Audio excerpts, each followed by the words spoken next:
everybody, I'm Zenith Warrior Princess, and welcome back to the Disney Debate where Kat Macberrie, Doug Macberrie, and myself discuss Disney movies and other Disney things because Disney is everywhere now, encompassing everything with all the Disney Plus, Marvel, Sony, Spider-Man, everything. Disney is everything now. Not so much Spider-Man anymore. Well, we'll see what happens. We'll see. That's a discussion for another time. But today we're still talking about stuff in the Disney lineup in our Parent Trap marathon. Today is a little bit special, though. We are not talking about one film. We are talking about 3 films at once because Kat, Doug, and I sat down. We watched The Parent Trap 2, and we said, I'm not sure if I can get enough out of this one film. So we just said, okay, let's watch The Parent Trap 3 and see what we think about it. And so we watched The Parent Trap 3, and we're like, yeah, let's watch The Parent Trap 4 and combine all 3 of them together. Because all 3 of these films came out in the 80s, 2 of them in the same year on TV, and there's not too much to say about them, but we're going to talk about them. In any case, first of all, how's it going, Kat? What have we done? What has science done? I mean, I'm good, but I mean, dear God, like I had to go back and like really read through everything to remember what went on in these movies. Not that they were like unforgettable or anything, but like it's the weirdest shit just happens in them, and it's like so much like wacky zaniness. It's hard to keep track of. So yeah, I have all my wikis up, reminding myself of what went on and everything. So forgive me if I confuse one movie for the other. And Mr. Doug, how's it going? I'm not feeling so good. I must be seeing double 6 Parent Trap sequels. When we were watching them, there were times I really just zoned out through a lot of them because there was just blah. So I'm going to be playing a game of what the hell do I remember? I think the biggest thing to talk about in that regard is that these films blend together quite a lot in the fact that they did not put their A material in this. And granted, the first Parent Trap was okay. It was nothing special, but it wasn't bad. But at least there was something that you could latch on to remember about the plot. And it followed this basic structure. The sequels, 2, 3, and 4, yes, there was a 4th one, they all have different ideas of where to go with it. And all increasing wackiness with things going on. And later films introduce triplets in addition to the Haley Mills twins. So you have shenanigans. Shenanigans! So with that being said, we are here to talk about the Parent Trap sequels, Parent Trap 2, Parent Trap 3, and the Parent Trap 4, The Hawaiian Honeymoon, or as I like to call it, let's give the cast a vacation. Well, they damn well need it after all this. But let's start with the Parent Trap 2, which, to be honest, is the most boring of the sequels. Honestly, we discussed for a while which we thought was the worst, and we're gonna give our answers later on in this podcast, but for my money, this is the most boring out of all of them, and there's only one thing I could remember out of it, and it's in our title card. It was the entire premise of the film, and it's just so weird. The Parent Trap 2 follows the children of Susan, if I remember correctly, and Sharon. Blah, blah. The Parent Trap 2 follows the children of Sharon, or I should say the child of Sharon, and she is looking for a new husband, but because the kid does not want to move away, she finds a new friend in this town and says, "I like you, friend. You're a good person. Let's hook up my mom with your dad." And the entire premise of it is a news article she reads in the paper about somebody in New York, where they're supposed to be moving, getting mugged by a nun. And that is literally the only thing I remember about this film, because after that is just the Parent Trap. It is redone of the first Parent Trap. They're trying to get the mom and dad together, and Susan, Haley Mills, the twin, comes in, and shenanigans happen, and they come together, and eventually they get together. Yeah, like I commented before how in the first Parent Trap, the whole thing with the parents and splitting up the girls was a horrible premise. The fact that, they kept their identity from each other and basically one parent abandoned the other child. I thought that was bad. The premise in this, I think, is actually worse. Yeah.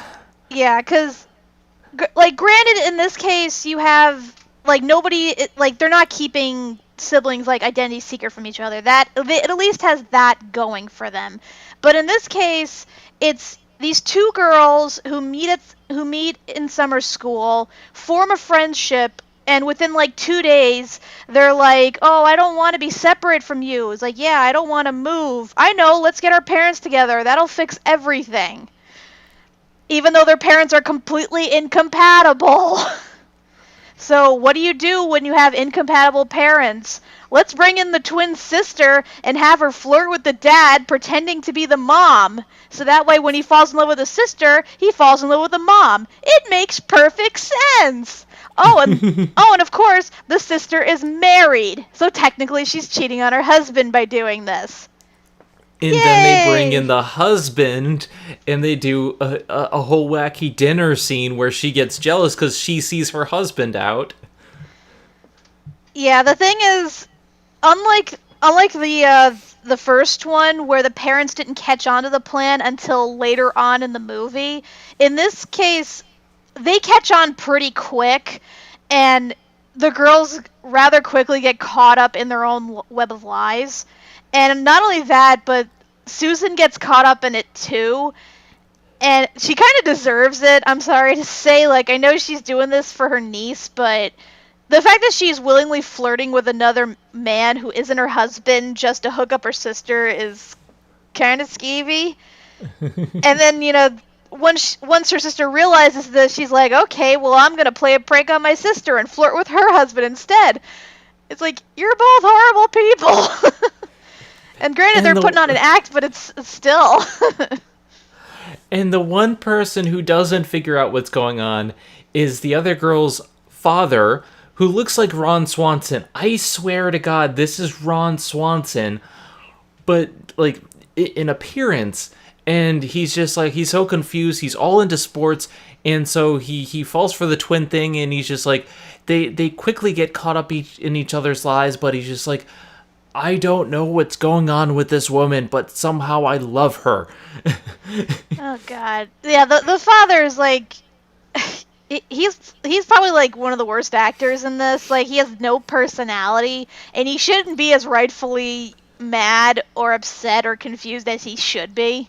He kind of just gets strung along for everything, and it's really messed up because most of the movie is him falling in love with Susan and not really spending any time with Sharon up until the last 10-15 minutes of the movie. And it's we're supposed to buy that they're meant to be with each other? Really? Yeah, it's clear that these people are doomed from the start, even though they apparently this love lasts throughout the sequels for some reason, but it's just the last 15 seconds of the movie, they're oh, this was all a ploy. well, I can't have her because she's married. Let's go with you, I guess. Consolation prize? It's so weird. Yeah. Doug, what do you think? So first off, I think the two girls, Sharon's daughter and the guy's daughter, they're a couple of sociopaths. Like, Oh, completely. they make Susan and Sharon look innocent by comparison. And it's like, they get caught up in their lies. They're like blatantly lying. Sharon catches on to it very quickly, and rather than call them out on it, she plays along and just makes it even more complicated. Yeah, these two were pretty incompatible, and it's just like the only fucking way to get the two of them together is to trick them onto a boat, pull up the rope, and have them just drift afloat. Oh yeah, I forgot about that. And then it's like, oh, that's like the last couple minutes of the film, and somehow that gets the two of them together. I'm like, no, the two of you should not be allowed to be anywhere near each other. You should not be allowed to be sisters, let alone even friends. You should be separated.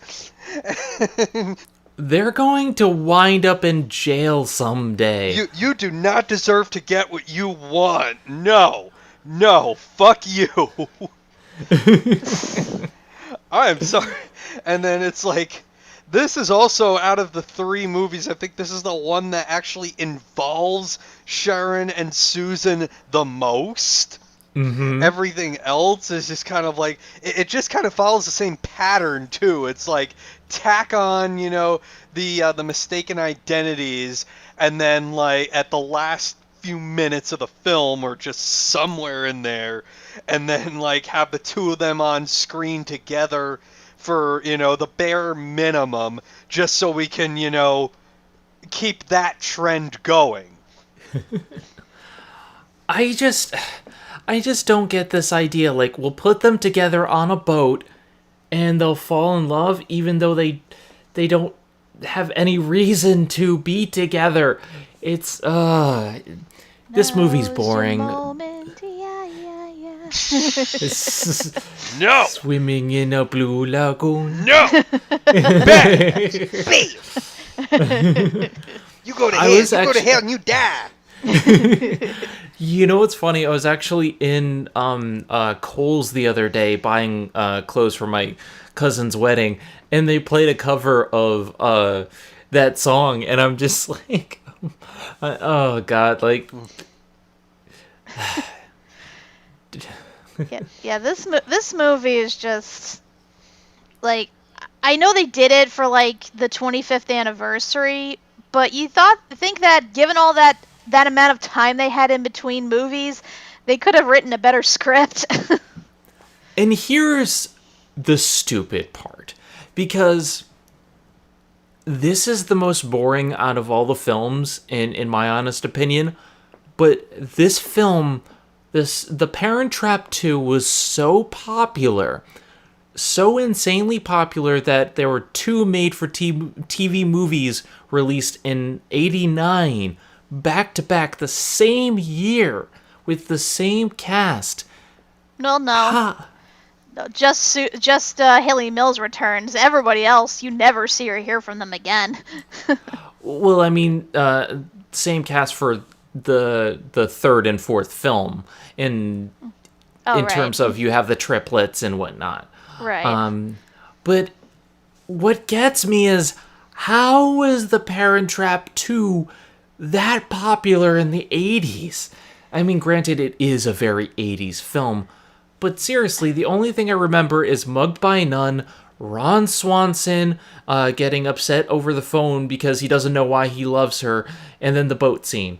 Oh yeah, and for some reason I also remember they tried to throw in this goody two-shoes girl that was in the girls' class, and it's like, she shows up at the beginning, and she shows up one more time to tie the girls' shoes together, and that's it.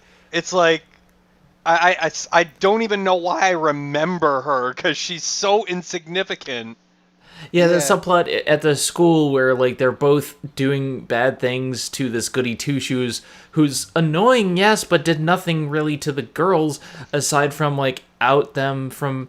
Like, they decided to read different chapters of the book and to compile their knowledge, which is a stupid idea. And they get called out on it by the goody two shoes, and I'm just like, oh, it's annoying, but yeah, you guys were kind of stupid in that regard. But this plot goes nowhere. Yeah, the everything with the girls is just flat out pointless. They pretty much exist to just try and get the parents together in the most inept way possible. And like the girls aren't even like appealing themselves. Like I hate to say it, they are not good actors, and a lot of the time I kind of mixed one with the other. That's how bland they were.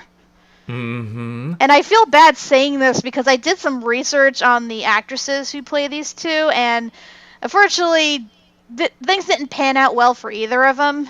For the girl who played Sharon's daughter, Nikki, this was her last film, like, ever. She retired after this came out.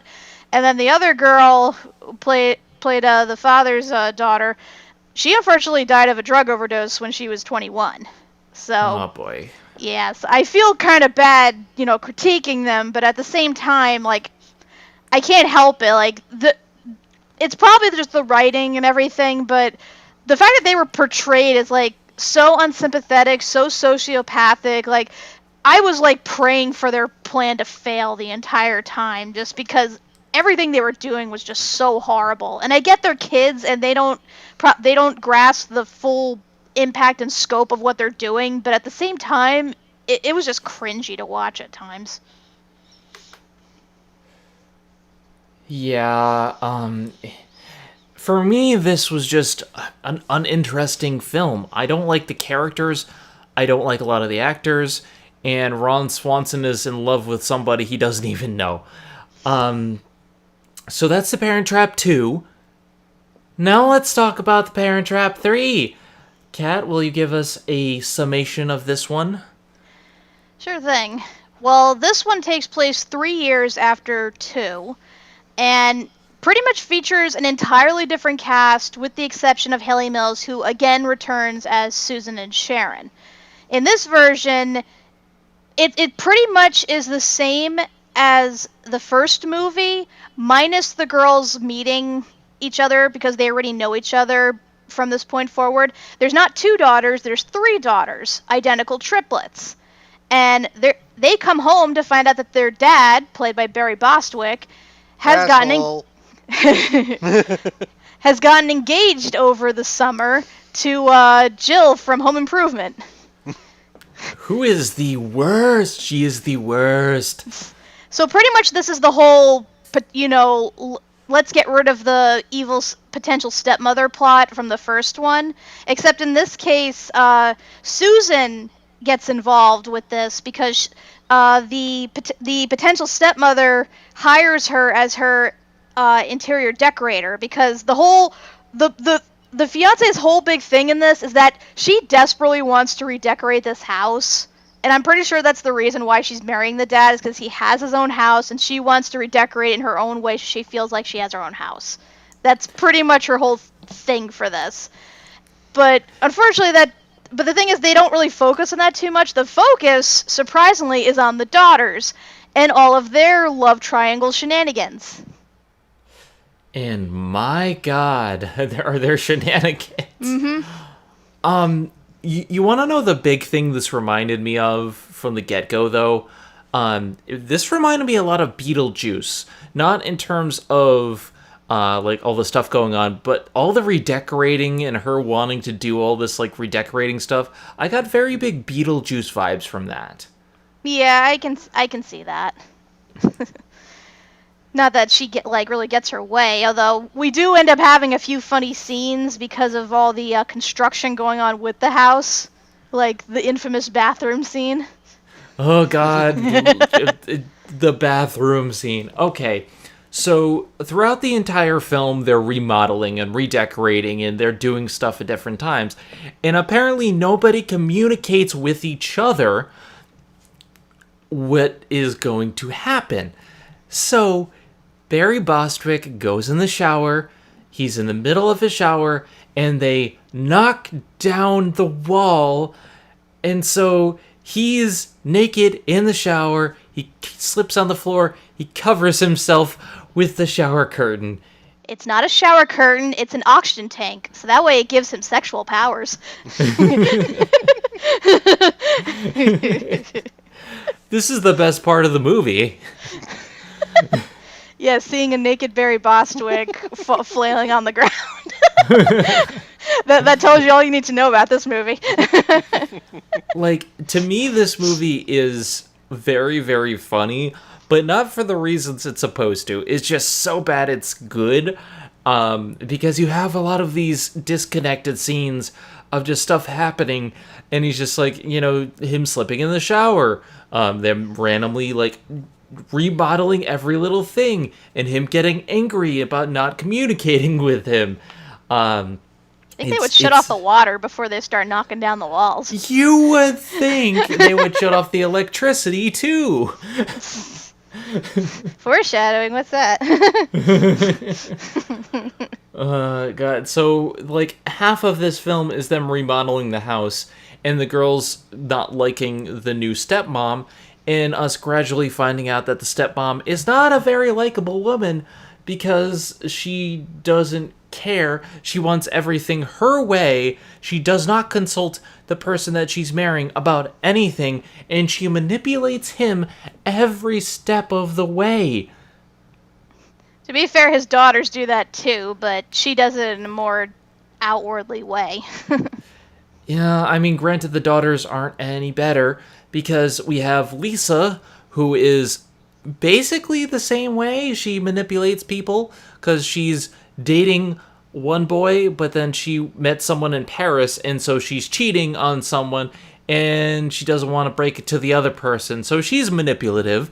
Then you have the doormat, who is pretty much just a doormat, and then you have the nerdy one. Yeah, all the daughters, like, I will give this film credit. They actually legit found real-life triplets to cast in this movie. It's not just, one person being green screened or even, like, 3 actresses that like, happen to look alike. These are, like, 3 legit triplets. Like, again, kudos for that. And even though, like, they're identical, they actually managed to have distinct personalities, for the most part. And I do like that they kind of had their own subplot going, or at least 2 of them do. The third one is just kind of there to, like, complain about them behind their back. But, yeah, like, that's pretty much the big, like, center of this is all their shenanigans. Because, like you said, Lisa, she has a boyfriend back home, but then she cheats on him with this guy in Paris, and then actually brings him home from Paris, and expects to be able to date him while simultaneously dating her boyfriend and avoiding him at the same time. Like, yeah, that's gonna end well. And then she sends her sister, the shy doormat, in her place, pretending to be her, and is like, keep my boyfriend busy while I hang out with this other guy. And what happens, of course, her sister ends up falling in love with her boyfriend. So it just creates Because why not? Yeah, because it's just a huge freaking mess, and we all knew where this was going when they decided to cast 3 girls that look alike. What do you think, Mr. Doug? So, my very first thought off the get-go is that Susan and Sharon's family tree must be cursed. Because I swear to God, it's like every movie, it's like one of them is now like in a failed relationship that, they're now divorced. And then it's like, oh, they have to do this whole thing that, the first movie did. It's basically what their parents had to go through. Now they're going through it as sort of a recompense. Revenge! Yeah. It's the Yeah. gypsy curse because you got them together. Yep. And Barry Bostwick is an asshole, and I don't just mean that because he played Brad from Rocky Horror. I mean the very first scene that we get him in, it's like the very opening of the movie, like I think Susan or Sharon is buying this music box from an antique store, and it's like the only one, and he is so dead set on having that he like is like getting really antsy about getting it, and then when she buys it, he immediately asks her to buy it from her, and then it's like she won't, and he's being pushy. He's fucking asshole. And Not to mention the home improvement wife doesn't even care about it. No, I mean she is so manipulative. It makes the woman from the first movie actually seem like somewhat sympathetic, because at least she's a gold digger, but she doesn't really try to go out of her way to get her way. It's like she'll actually she actually worked with the father and did whatever he asked, whereas this one's like, dear God, Jill from Home Improvement, I never knew you were such a bitch. Well, I mean, at least she's doing her namesake. She is improving his home. No, If she you was could call destined it to be that. Tim Allen's wife. But in this case, we actually get a literal parent trap. Because in the end, it's like they actually trap Susan and Barry Bostwick in that in the shed or whatever. It's in the garage. And dear God, he's being even more of an asshole. What the fuck do these two have in common? It's like the only reason that he starts falling in love with Susan is because he patched her up after the triplets started fighting, and the big climax is weird because Lisa decides to go run away after she's grounded just because she says, "Oh, you don't understand me at all. I'm just manipulating two boys. I'm completely awful. I'm gonna go run away." So she runs away, and then they decide, okay, let's go get this. Let's go get Dave, who is the other person, the boy that they were cheating on. It's like, let's go get Dave to drive us to this place, and they didn't have enough time, so we get a set of triplets coming in together, and then the parents, and then it turns into this entire diner brawl that everyone is there except for Jill from Home Improvement. So after the brawl, Susan fixes him up, and it seems like they're gonna fall in love. They fall in love because of brawl. I mean, not necessarily. I mean, there was a dinner scene where he actually was, paying attention to her and listening to what she said and actually agreeing with her on things and starting to come around on how he was, how he saw her. It's not like it was super abrupt like it was in the second movie. Like, this actually seemed like a somewhat natural progression. They start off hating each other. They learn to tolerate each other for the sake of work. They start to bond after she helps out his daughters, and then they start to bond with each other because he's the one that ends up like actually admitting his crush on her, and she thankfully turns him away because he's getting married to her client. So in that case, this is way better than the first and second movie in terms of the romance subplot. Until they get trapped in the garage. And the funny thing, the people who are there improving the home, like, drill seal them into the garage. Now don't come out until you make us a new brother or sister. It's a literal parent trap, and that's like while the wedding is supposed to be going on. And Jill from Home Improvement doesn't care. She's just like, oh, he stood me up. Well, I have a home. And she gets together with his work colleague. Actually, you want to know something funny? The guy's work colleague Nick, who's basically his existence is to tell Barry Bostwick what a fucking idiot he is throughout the entire movie. That makes him one of the best characters, quite honestly. Yeah. And It's funny that they end up together at the end because at the time of this filming, those two were married in real life. Well, that's funny. Yeah. Appropriate. So for my money, The Parent Trap 3 is enjoyable in just how random and how funny it is. There's a lot of stuff that I shouldn't be laughing at, but are very, very funny in my mind. The shower scene, just the brawl that happens, Lisa being like, "You don't understand me." I was just laughing the entire time. It's one of those so bad it's awesome films, and I wouldn't recommend watching it unless you go into it with the mindset of it's going to be bad, but I still had fun watching this one. What do you think, Kat? Admittedly, it did make me laugh a good couple of times. Like, the humor's definitely there, and the actors are actually trying. Like, I will definitely give them credit with that. My only problem with the film is that it just seems a little too padded and focuses a little too much on the girls' subplot, their whole stupid love triangle thing, before actually getting to, the actual parent trap situation. Like, I felt if they focused a little more on the couple, it would have been better and made, Barry Bostwick a little less of an asshole. Like, the whole thing would have been more believable. Although I do want to clarify, because I don't know if we pointed out before, Susan is divorced in this movie.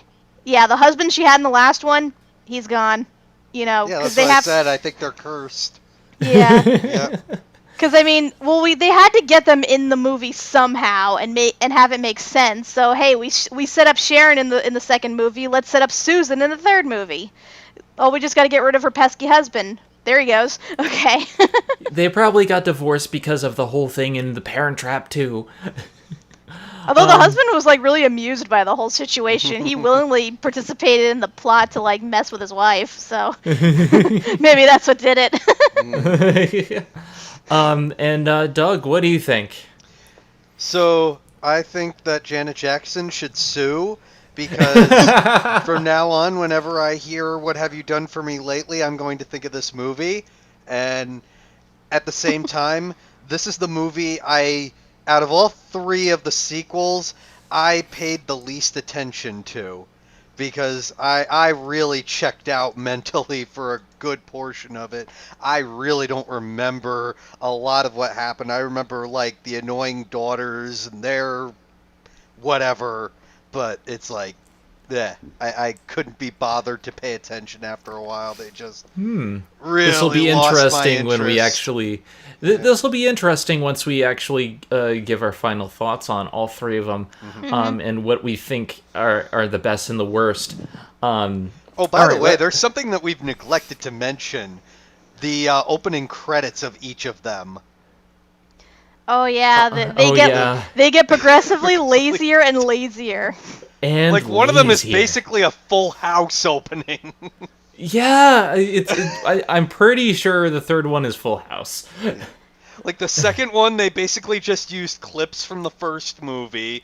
The second one, what was it? It was just a title screen. Yeah, but I think they had the Full House style. Well, no, it opens up with them going to the text. pawn shop. Yeah, it's just colorful text and that's it. Yep.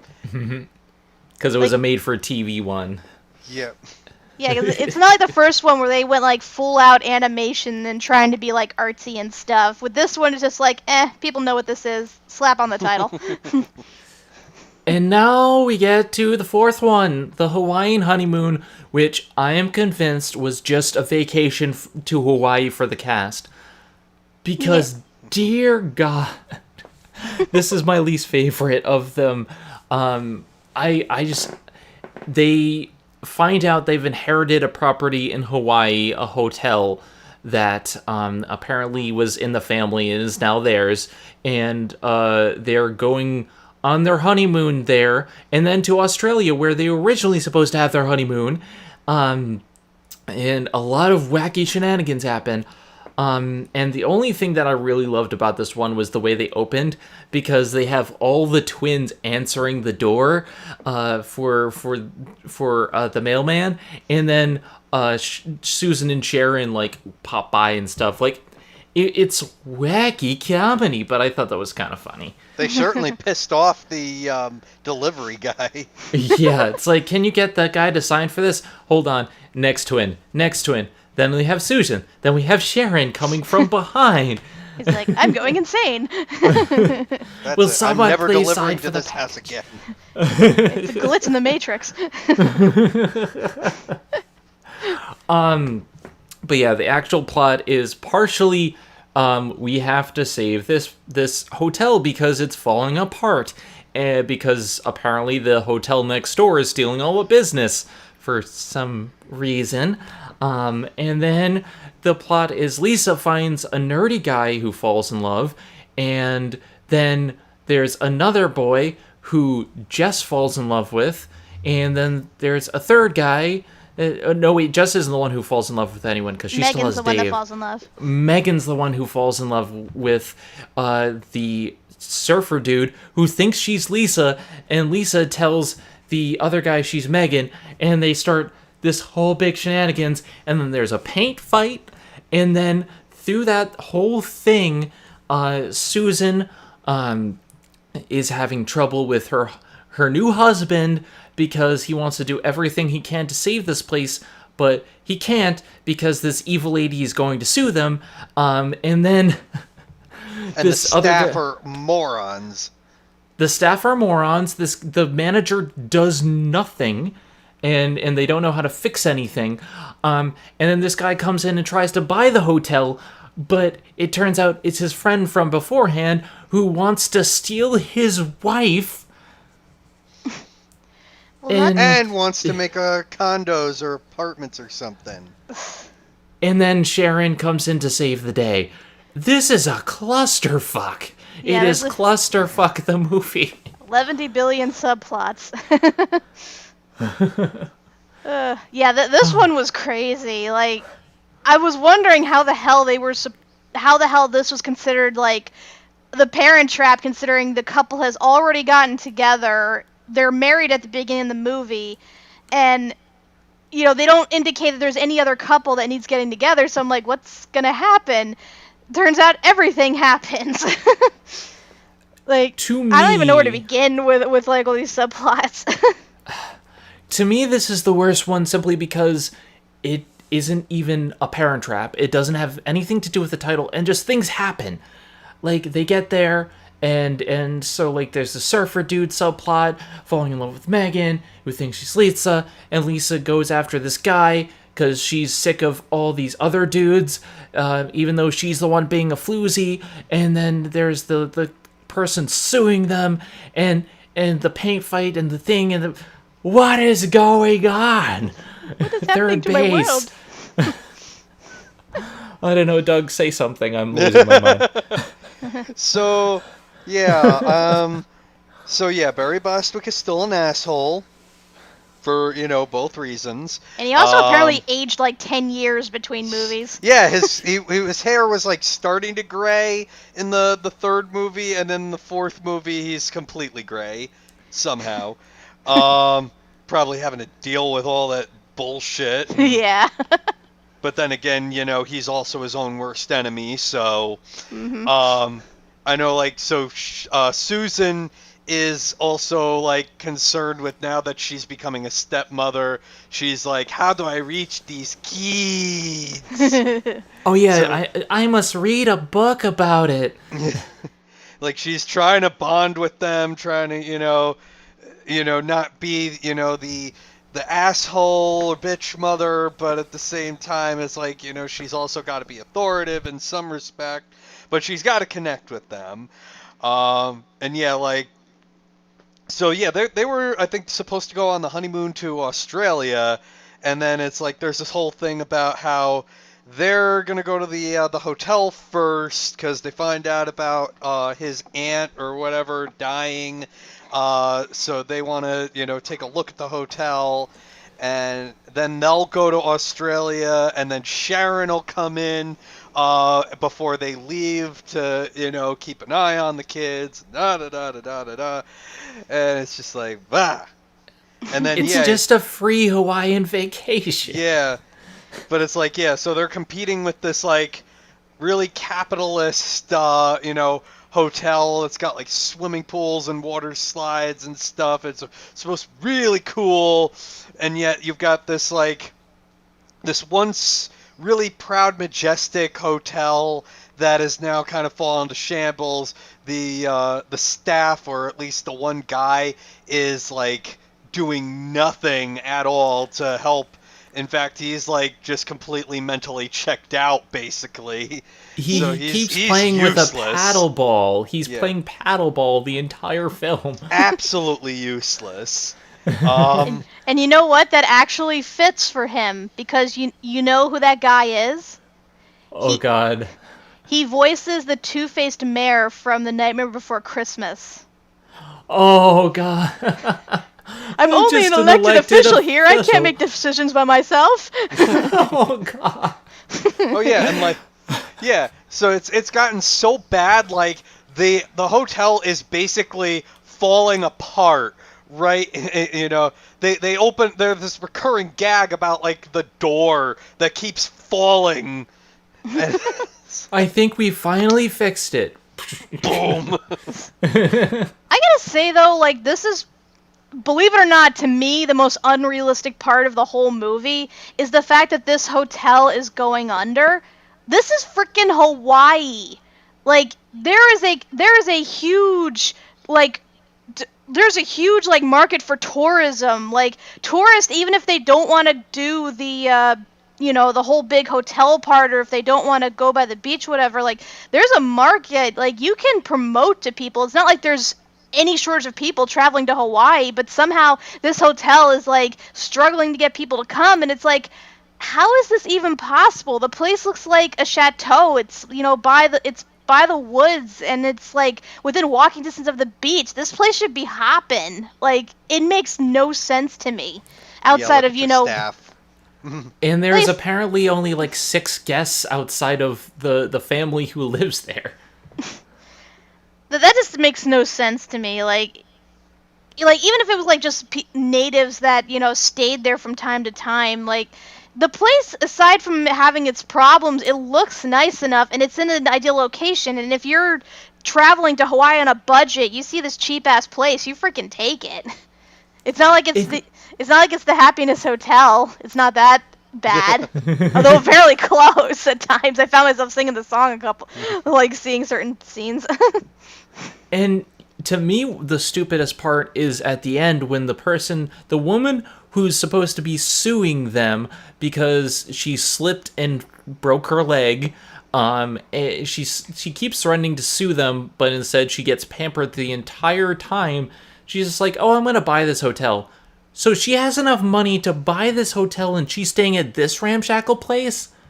Can we talk about that for a second? Can we talk about her whole thing? Yeah. Basically, yeah, it's like, so what happens is she slips when Barry Bostwick and the one daughter are mopping the floor, and it's her own goddamn fault because they warn her that it's going to be slippery, but she still runs down there anyway, winds up like, breaking her ankle or whatever. So she's confined to bed, and then she's like, basically, she up and like tells that one daughter, basically treats her like a servant the whole time. And then there's like that whole thing where, they pretend to be the others just to, A, get whatever she needs done so that she won't sue them, and B, like, some of them just tell her off, or at least, give her a hard time.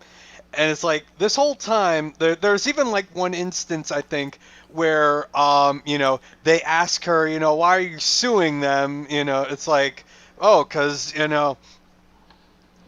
I need something to do. Like, she's really got no horse in this race. It's like, God put me on this earth to annoy people. Yeah, It's her like exact line was, I just like suing people. Yeah.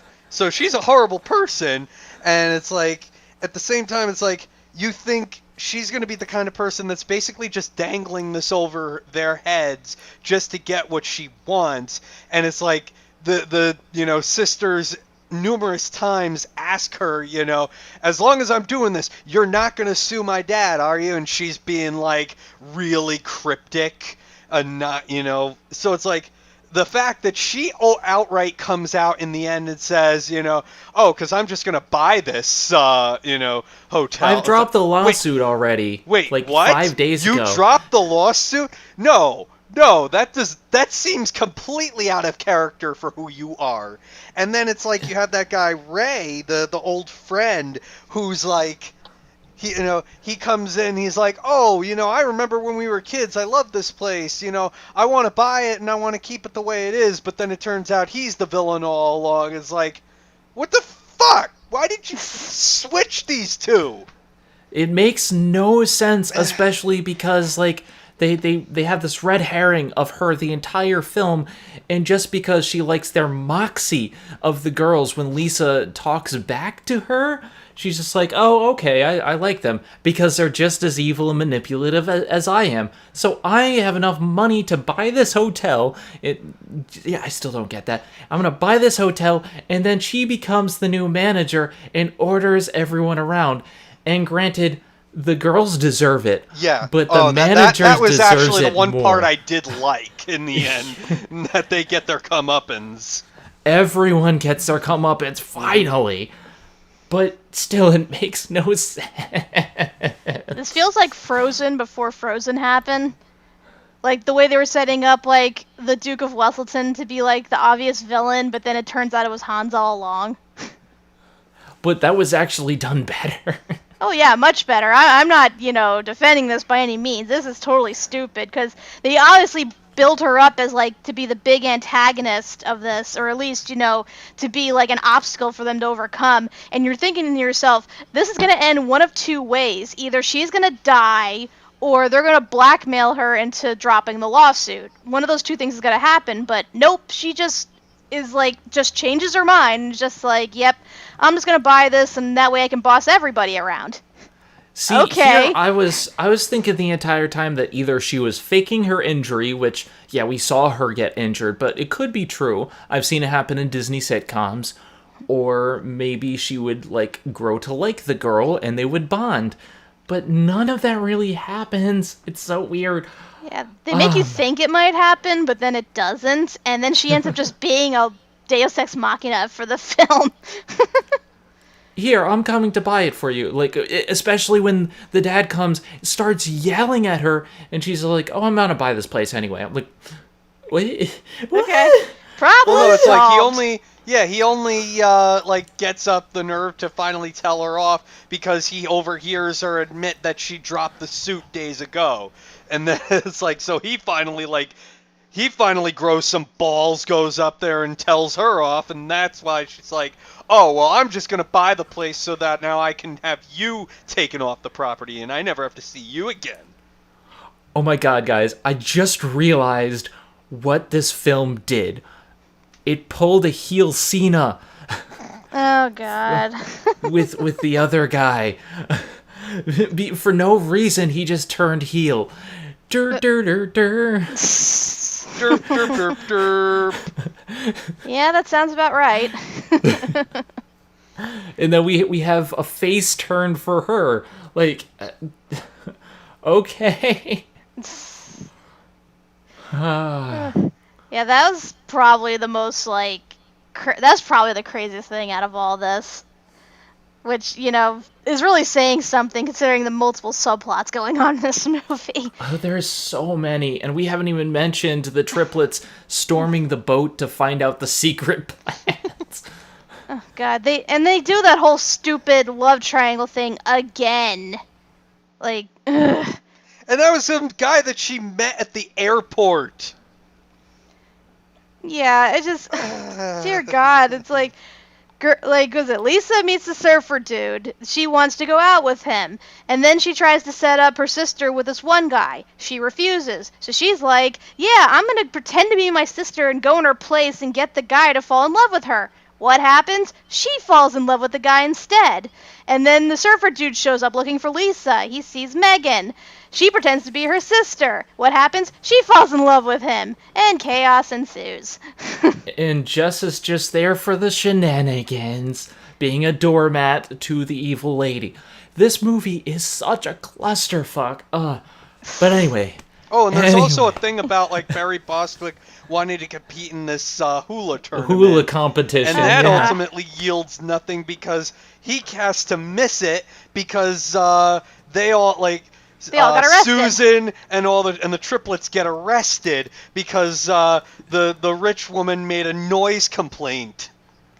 Yeah, the girls are fighting after it's revealed that, they've been screwing each other's boyfriends and whatever, and at the same time the woman submits noise complaints, so basically the cops arrive as they're fighting and thus creates this whole big huge scenario. It's just crazy and insane. One thing that is good about it, I'll admit, is that they finally go to jail because they deserve to go to jail for all of that stuff. Mm-hmm. And Not they Susan, have mugshot. They got mugshots covered in paint. Susan did not deserve to go to jail, though. Susan didn't deserve to get jail, but anyway, we've talked about the Parent Trap sequels for a long time now. Let's put this out of my misery. What are your final thoughts and rankings for these 4 films? Doug? It's they're equally like cringy in their own ways. There are some fun parts to be had, but on the whole it's like if you want to watch them, like definitely the second one is easiest to find. The other two, it's like we had to scour YouTube for a little bit. It's like, if you're interested, go ahead, but otherwise I'd say skip. And what do you think, Kat? It was a fucking trip going through these 3. It is no doubt these 3 are bad movies. They are pretty much unnecessary sequels that are just trying to bank on the original, and like, God bless Haley Mills, she's trying. I do give her kudos for that. It's just, I just wish that there was like better writing in all of them and less teen drama, and that they could stick to a singular subplot. Because, I mean, I think out of all of them, I probably hate the second one the most, just because, again, it has the worst premise, it has the worst acting, it's boring as shit. And I see, like, no reason to ever rewatch it, personally, just because I feel like it would get me mad.